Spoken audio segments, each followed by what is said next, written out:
primeras demandas de los implantes anticonceptivos han sido procedentes de mujeres sudamericanas, porque allí se utilizó mucho el Jareye, el Norimplan, que además eran muy incómodos, sobre todo al retirar, porque eran 5 varillas, y te volvías loco buscando las varillas.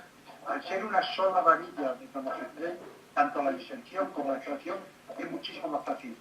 Se está implantando ya no solamente en la población sudamericana, sino en población que ya, sobre todo las mujeres jóvenes, que lo están demandando mucho, por eso, porque es un método seguro, de larga duración y que en 3 años no tienen que preocuparse.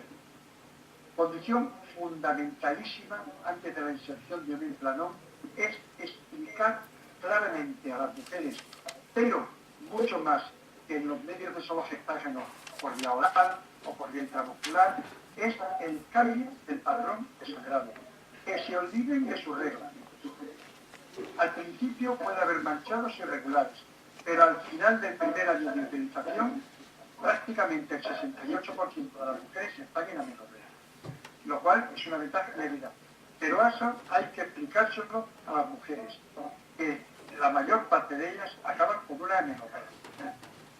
Puede parecer un inconveniente, a nosotros nos parece una grandísima ventaja. Te iba a preguntar, así, bueno, claro, ¿a ti qué te parece no tener la regla? Que es fenomenal porque no la has tenido nunca, pero las que sí tenemos la regla, cada vez más yo creo que estamos viendo mujeres para las que es interesante no tener la regla, porque la regla no solamente puede ser un trastorno, quiero decir que no te venga bien, sino que además puede causar problemas importantes, cefaleas catameniales, dismenorreas severas que no puedes atender a tu...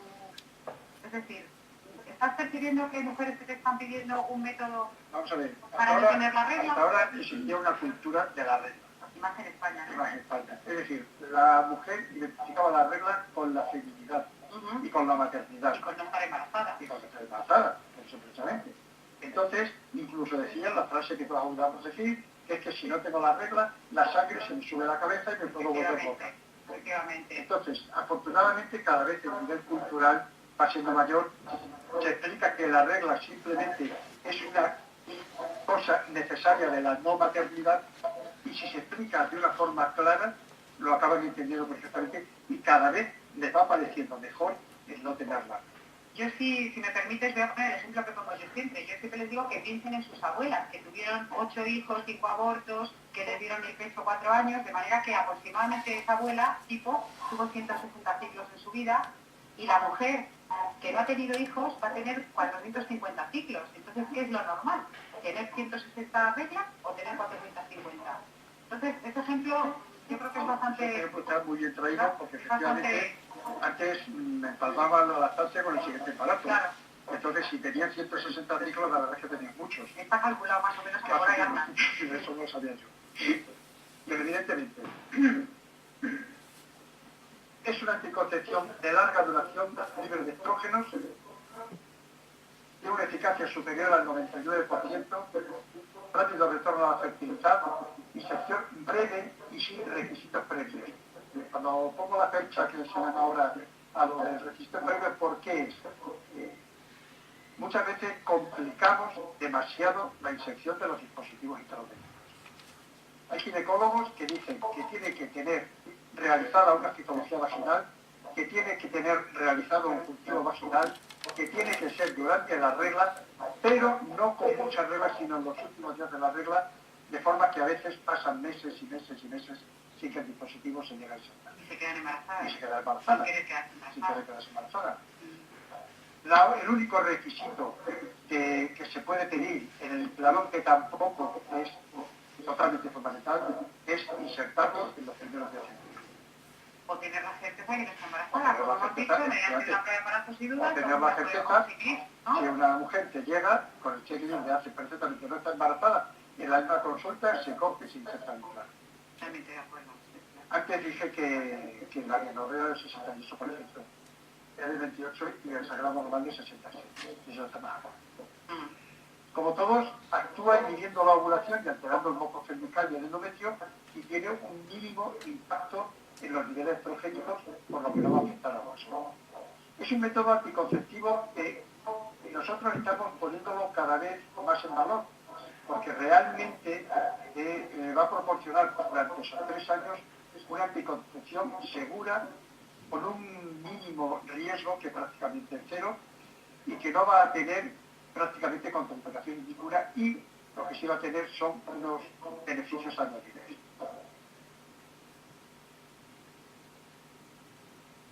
Y ahora yo te pregunto, ¿cuál es la eficacia real de los métodos anticonceptivos? Bueno, yo como siempre me voy a la OMS y os recomiendo, esto es el manual de proveedores, que lo podéis sacar también de la página de la OMS, y me parece que es muy ilustrativo tenerlo en la consulta para contarle a las mujeres pues qué es lo que están utilizando. Es importante sobre todo porque sabéis que en España el método más utilizado es el preservativo en todas las encuestas.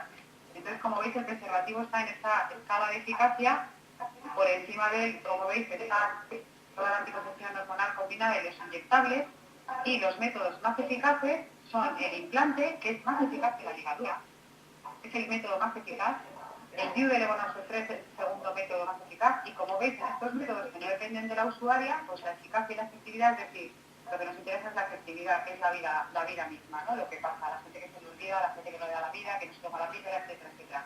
Los métodos que no dependen de que la usuaria se lo administre, pues la eficacia y la efectividad son igual. Y como veis, el implante y el DIU son más eficaces que una ligadura. Esto es muy interesante porque a la hora de hablar de los métodos, pues cuando dice una mujer, es que me quiero hacer una ligadura, vale, está muy bien, y si quiere hacer una ligadura, pues se la debe hacer. Yo me dedico a la enteroscopia fundamentalmente y me gusta poner el suyo. Pero esas mujeres que a lo mejor están llegando a tener pues cerca de los 40 años, hay que preguntarles, ¿tienes algún problema de reglas abundantes? ¿Tienes algún problema de dolor con la regla? Porque con el esure ni le va a tener más abundante ni le va a doler más, pero no le vamos a ayudar. Y sin embargo, con un progesterona, o sea, levonorgestrel, o con un implante, vamos a hacer que su sangrado sea menos abundante, que al no tener la regla no le duela, de manera que vamos a tener otros beneficios añadidos. Yo creo que esto hay que tenerlo en cuenta, dado que además la eficacia, como veis, y la efectividad sobre todo, es mayor. De manera que ya digo, este esquemita que lo podéis encontrar en el manual de proveedores de la OMS, que está en la paginita de la OMS, publicado en 2012, a mí me parece que es muy bonito para enseñárselo a las mujeres, que entienden muy bien la eficacia de lo que están usando.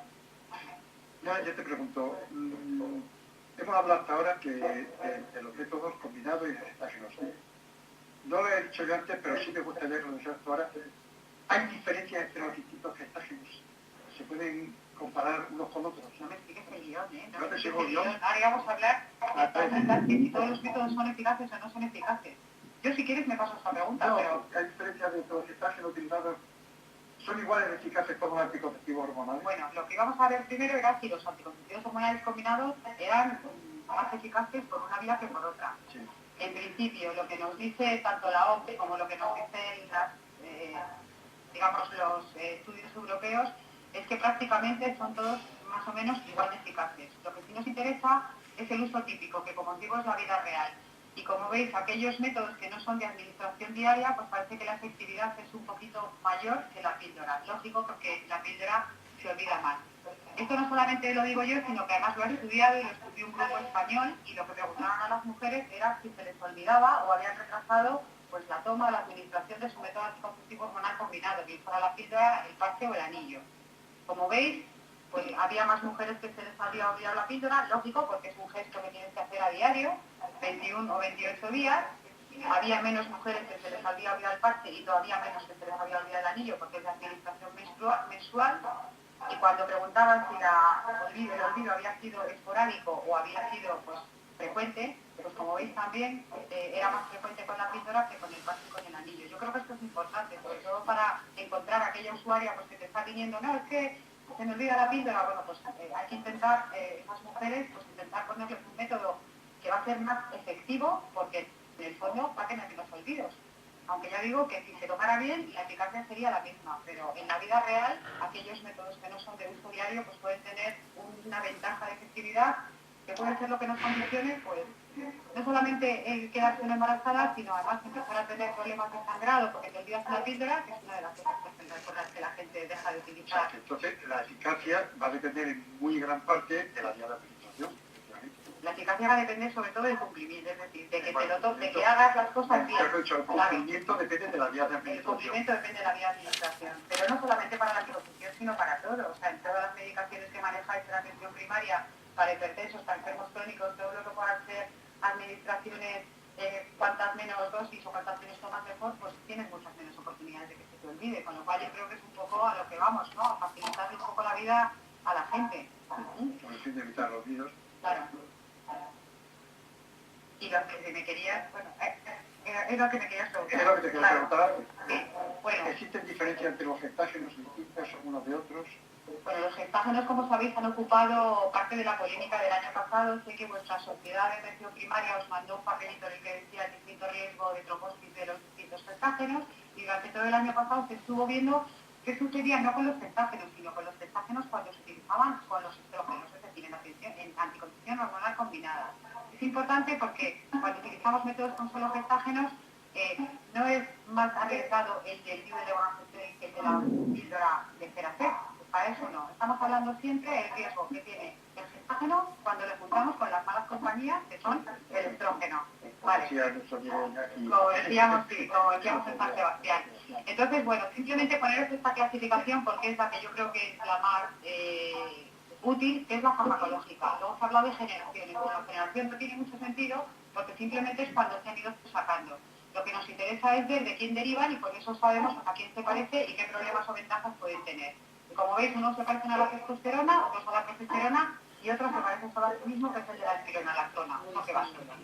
Dentro de los que se parecen a la testosterona, los etinilados, los bonanos, el más famoso es el levonorgestrel. Este levonorgestrel, sabéis que es muy famoso, de energía que cuando pasa un tiempo se apaga para que no gaste. De hecho, hay que darle. Que permanece todavía financiado. Está financiado, sí. De los no etinilados hay uno solo, que es el Hieno-G, que igual lo conocéis también, porque también ahora se está utilizando solo como tratamiento de la endometriosis. Es un gestágeno curioso en el sentido de que, aunque pertenece al grupo de la testosterona, sus propiedades son parecidas a los de la progesterona. Y luego los de la progesterona, que teóricamente serían los que, digamos que en estos últimos años hemos intentado tender a fabricar, o han intentado, mejor dicho, la industria tender a fabricar, porque se parecen más a la hormona natural, pues como veis, el acetato de meloxicrogesterona, el acetato de ciproterona, el de clormarinona y el acetato de mesoestrol. Los 19 norprogesterona no los voy a contar porque vas a hablar tú ahora de ellos, que se conocen como nuevos gestágenos, son los últimos que se han fabricado, y el derivado de la espironolactona, que habéis oído hablar mucho de él, que es la aldosterenona. Este es muy curioso porque como es derivado de la espironolactona, tiene propiedades antineurocórticoides, y aparte de ser antiandrogénico, pues también retiene menos líquidos. Un poco para ver qué características tiene. Bueno, pues como veis, deriva de la testosterona, todos estos tienen un perfil androgénico. Se ha visto que son los que tienen menor riesgo de trombosis, y esto se ha visto con estudios epidemiológicos. Se ha comparado estudios epidemiológicos, todos los problemas que tienen los estudios epidemiológicos, porque son estudios retrospectivos de cohortes de población. Curiosamente, algunos estudios prospectivos no han dado estos resultados, pero hoy por hoy lo que las agencias del medicamento recomiendan es lo que ha arrojado los estudios epidemiológicos. Pero lo que sí es verdad es que como también tiene efecto androgénico, pues tiene un peor perfil metabólico. Sobre todo los de segunda generación, es decir, los antiguos. Eso no sucede tanto con los que son, digamos, más nuevos, el desoxidel, el gestodeno y el cetimato, la desglosomina. En cuanto, veis, como os decía, esos son menos androgénicos, sí que tienen estos de, digamos, tercera generación mayor riesgo de trombosis que el levonorgestrel y tienen menor impacto metabólico, porque se hicieron menos androgénicos. Como os decía, los que se parecen a la progesterona, pues se parecen a la progesterona, pero curiosamente también se ha visto que tienen mayor riesgo de trombosis que el levonorgestrel, tienen menos impacto metabólico porque no son androgénicos y son incluso antiandrogénicos. Es decir, pueden ser muy interesantes cuando tenemos mujeres que tienen problemas pues, de exceso de vello, de acné, etcétera, etcétera. Y como os decía, pues la espironona que va sola es menos androgénico, también se ha visto que tiene mayor riesgo de tromboembolismo que el levonorgestrel, tiene menos impacto metabólico y también es antineurocórticoide. De manera que serían un poco las características. A efectos prácticos, cuando estamos hablando de riesgo de trombosis son pequeñas diferencias, es decir, riesgo absoluto, poco, muy poco todos, porque son mujeres jóvenes y sanas. Riesgos relativos son diferencias, es decir, muy pocas mujeres. Como todos sabéis, lo que causa más riesgo de trombosis en una mujer jovenizada es el embarazo y sobre todo el puerperio, y además lo multiplica.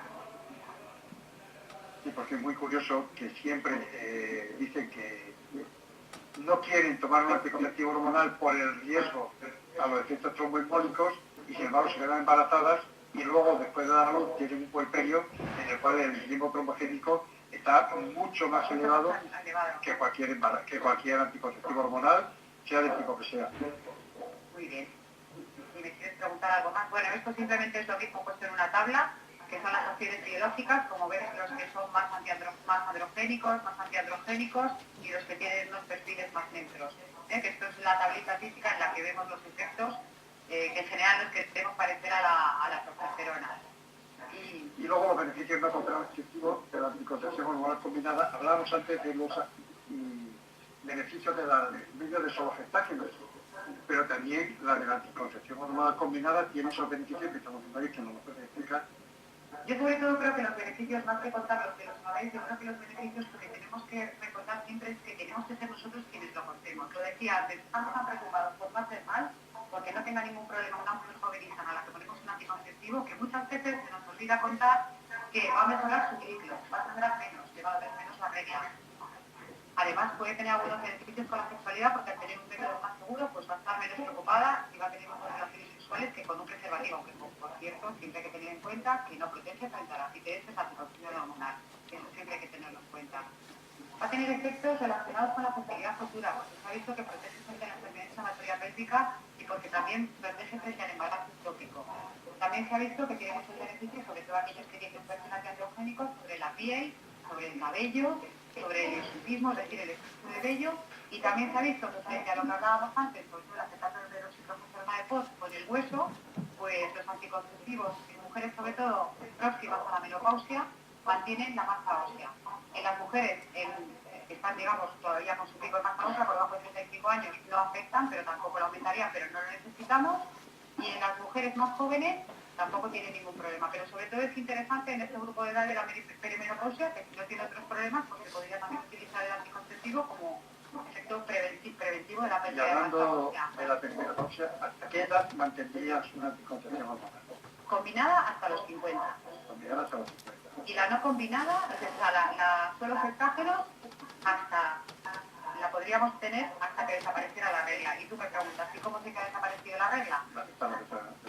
Pues vamos a ver, con la anticoncepción combinada no podemos hacer hormonas FSH-LH porque no saldrían, es decir, no nos saldría la analítica. Pero con el solo gestágenos, como no tenemos estrógeno y no afecta a la FSH, sí podríamos hacer hormonas. Y si tenemos dos determinaciones separadas por 2 veces, en las que la FSH está en rango menopáusico, podríamos quitar el método de solo gestágenos, porque acondiciona menorrea y no sabríamos. Y aparte, con el método de solo gestágenos, la mujer puede tener sus pocos, de manera que también eso sería otro dato para saber que está próxima al momento de la menopausia, cosa que no pasaría con el combinado. Es que tradicionalmente se ha dicho que no se debe mantener la anticoncepción hormonal más allá de los 35 años, la combinada. Si no tiene criterios de elegibilidad 3 o 4, y la mujer quiere y está bien, pues puede utilizarla hasta los 50 si quiere. Bueno, y ya acabando con los beneficios, que siempre me parece muy importante, hay muchísima evidencia, probablemente de la más robusta que tenemos, sobre la protección que los anticonceptivos hormonales combinados proporcionan frente al cáncer de ovario y el endometrio.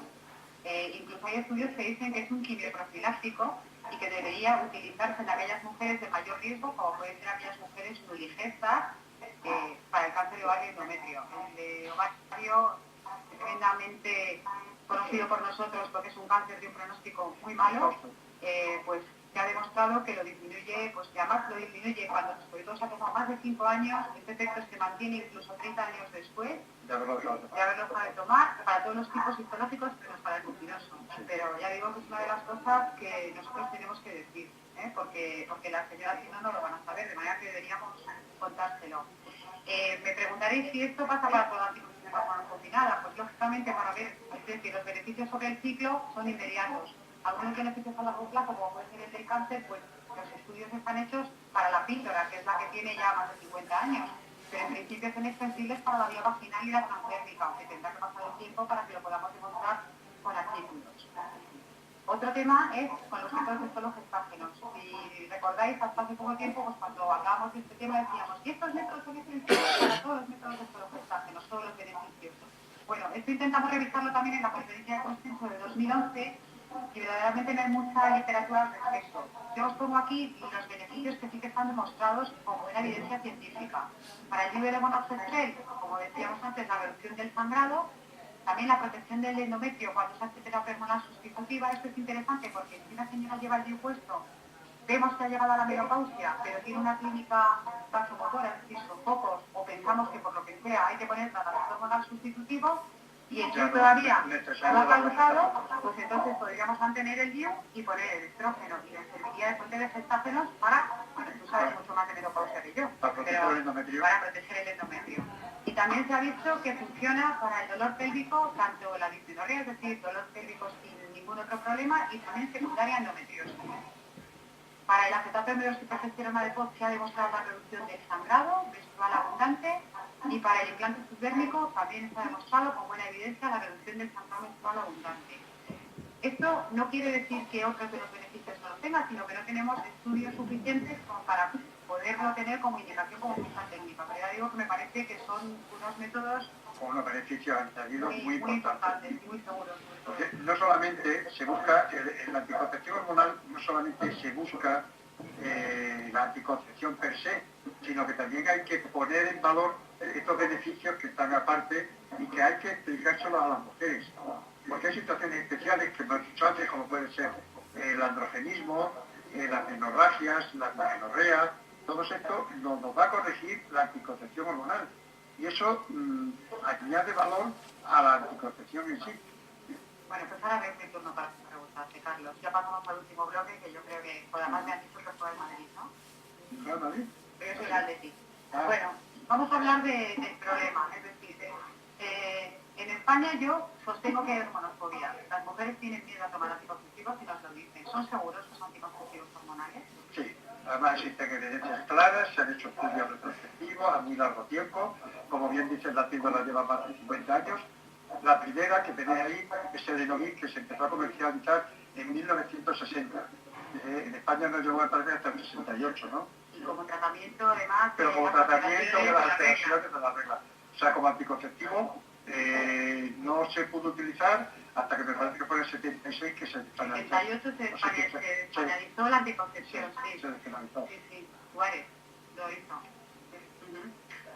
El recientemente fallecido Duque de Suárez. Son seguros los anticonceptivos hormonales, pero se ha procurado hacerlos cada vez más seguros. ¿Y cómo se ha conseguido? Pues por una parte se ha disminuido la dosis del estrógeno y por otra parte se han utilizado nuevos preparados tanto de estrógenos como de gestágenos.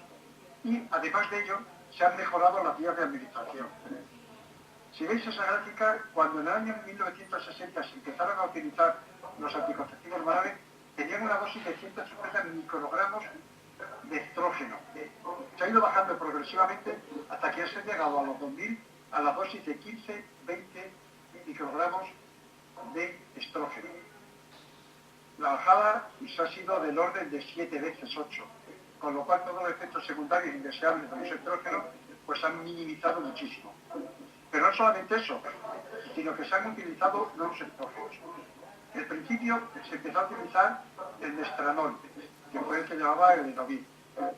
Durante muchísimo tiempo se ha empezado a utilizar el etililefrediol, que es el que prácticamente llevan todos los preparados anticonceptivos, pero últimamente se ha empezado a utilizar el 17-betaestradiol, que es el estrógeno natural, en forma de valerato de estradiol, en un preparado que se llama Kleina, o en forma de hidrato en otro preparado que se llama Joelino. Son los dos que llevan actualmente el estrógeno natural, que es el 17-betaestradiol.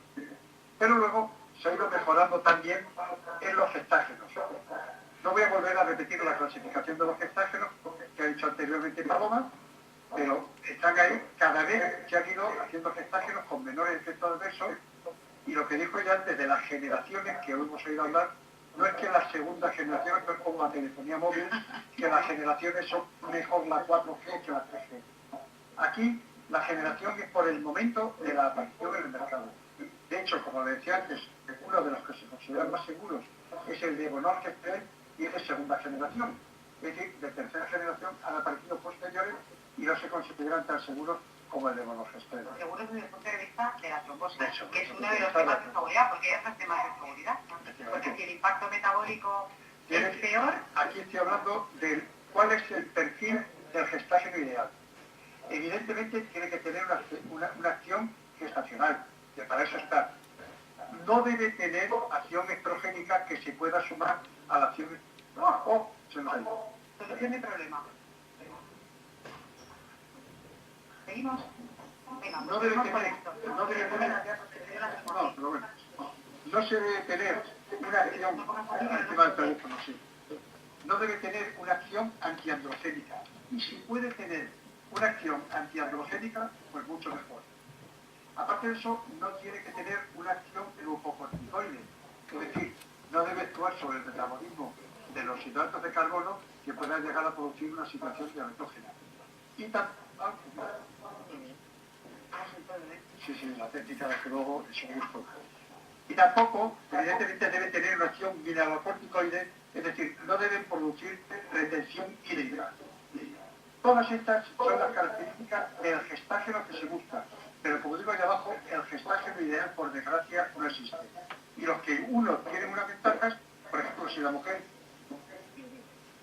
tiene un perfil androgénico, que tiene un acné, que tiene una alopecia, que tiene una seborrea, pues debemos buscar un gestágeno que tenga un perfil antiandrogénico, como puede ser, por ejemplo, el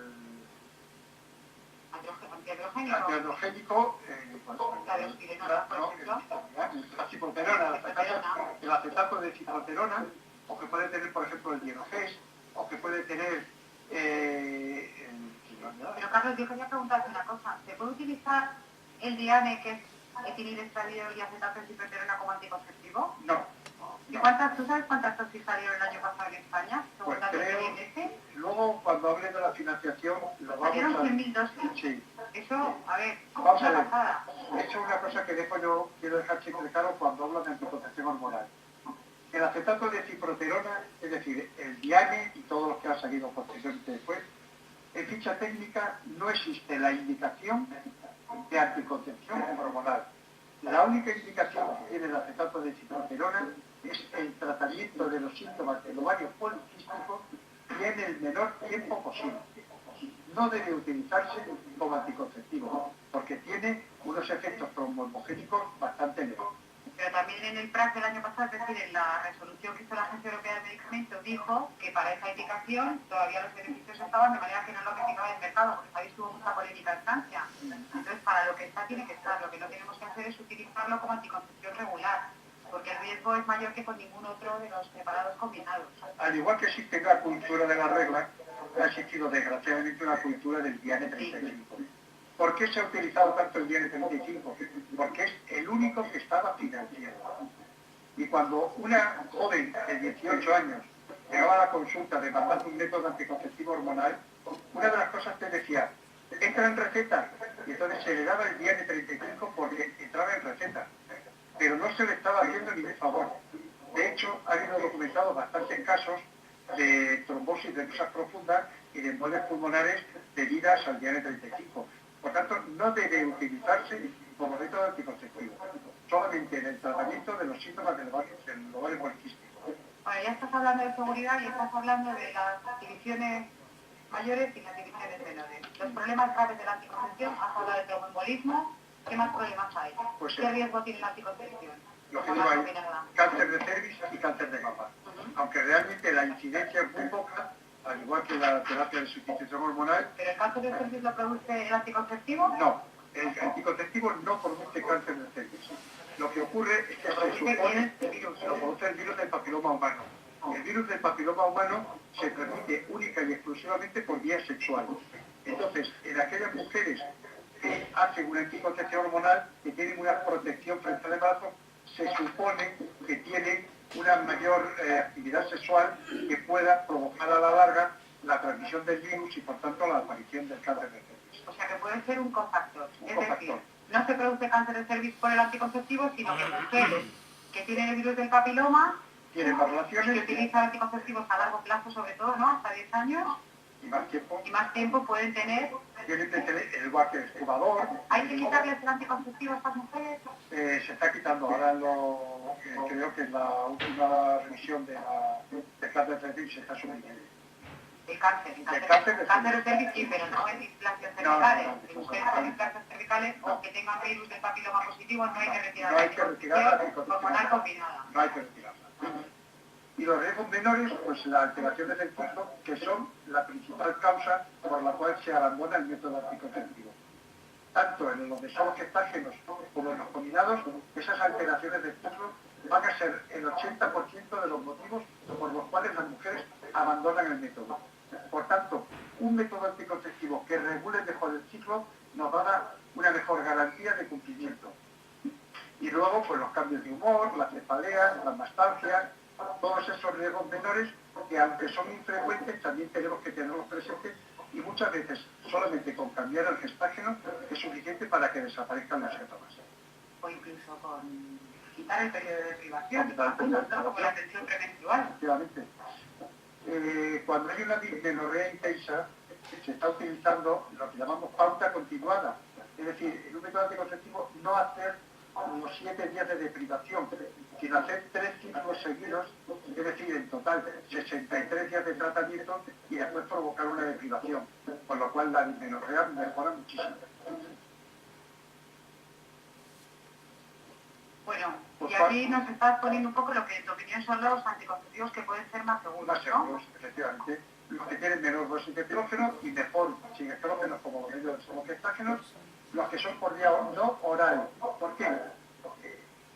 Cuando se toma una píldora, llega al estómago, al intestino, y ahí se absorbe. ¿Cuál es el primer paso que ocurre? El primer paso hepático, que se llama. Es decir, ese medicamento pasa a través del hígado y el hígado lo altera. El hígado lo metaboliza y va a producir unos metabolitos activos, pero solamente va a metabolizar una parte, con lo cual las dosis que tenemos que utilizar son mucho mayores cuando damos por la vía oral que por la vía no oral. Si lo utilizamos vía transdérmica, vía intramuscular, vía intrauterina, vía subdérmica, todos esos medicamentos pasan directamente al torrente circulatorio, no pasan a través del hígado, se evita ese paso, van directamente tanto al cervix como a la trompa o al ovario, y van a ser necesarias dosis mucho menores de medicamentos que cuando se utiliza la vía oral. Luego hay que adaptar el gestágeno a la mujer, y sobre todo en estas ocasiones que hemos dicho de las menorragias, las dismenorreas, las retenciones de líquidos, el androgenismo, etc.